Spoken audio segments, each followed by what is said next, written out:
Alors commencez par mélanger la levure chimique. Alors 6 grammes, ça correspond à peu près à la moitié d'un sachet.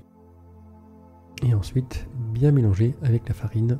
Ça ne change pas, c'est toujours pareil, c'est invariable. Ensuite, le chocolat et le beurre au bain-marie. Alors moi, j'ai pas besoin, j'ai une petite plaque à induction.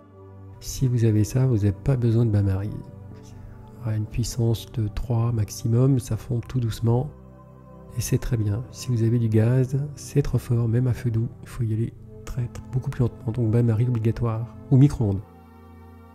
Voilà, les jaunes ont été mélangés avec le sucre, les 2 tiers environ du sucre et un tiers restant, on va s'en servir pour monter les blancs. Alors pour 3 blancs, je les monte à la main. La machine, c'est un petit peu juste, sauf si vous avez des fours électriques, auquel cas oui, effectivement, ça marche très bien aussi. Mais au batteur, c'est 3 œufs, enfin 3 blancs, c'est vraiment très très léger. Donc c'est à la main que je les monte.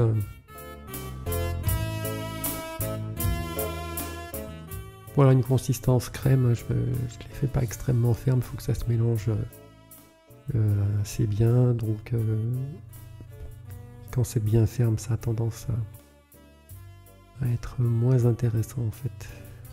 On ne monte plus comme avant les blancs extrêmement fermes. On fait consistance crème pour que le mélange se fasse plus rapidement, donc ça descend moins.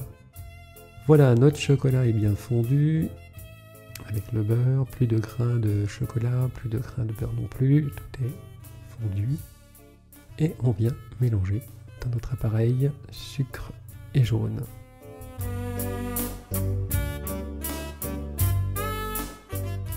Assez chaud, c'est important. Alors quand j'ai assez chaud, c'est 45-50 degrés si vous avez un thermomètre. Mais à la main, si vous testez simplement au doigt, vous sentez que c'est chaud. Ouais.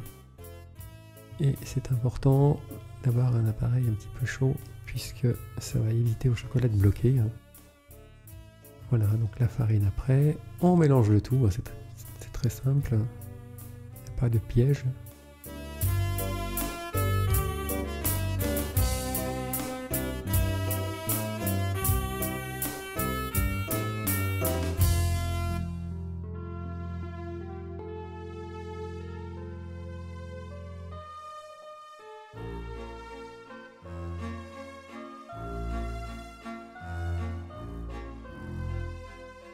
Ensuite, la partie un petit peu plus délicate, on va dire, même si ça craint pas grand chose. Une première partie des blancs, environ un bon tiers, pour alléger notre appareil. Donc là, vous pouvez y aller franco. Le but, c'est simplement d'alléger.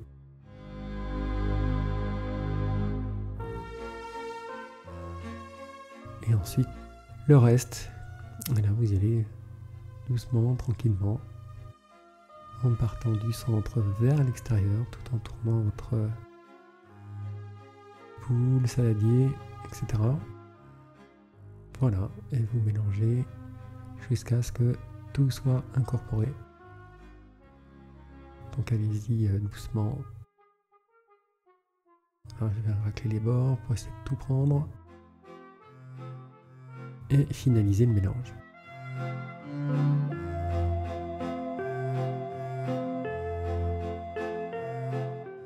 Au préalable, on aura pris soin de prendre un moule à cake, beurré et fariné, et vous versez environ les 2 tiers de cette masse chocolatée pour y mettre ensuite la banane au centre.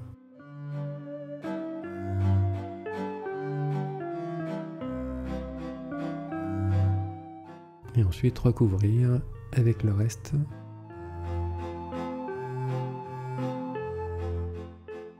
Et mettre au four à 210 degrés pendant environ 15 minutes. Et ensuite 160 pendant 50 minutes, plutôt plus que moins. 50, voire 1 heure, ça dépend. Ça dépend au four piqué avec un couteau de façon à vérifier la cuisson. S'il sort net, propre, c'est que c'est cuit. Mais si vous avez un doute, prolongez ça. C'est important, c'est un cake qui est assez fragile. Et s'il n'est pas assez cuit, il risque de s'affaisser un peu.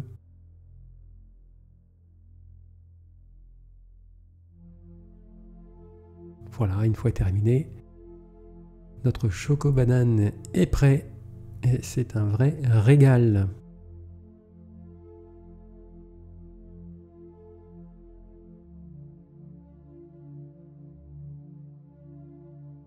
Voilà, rien de compliqué dans cette recette.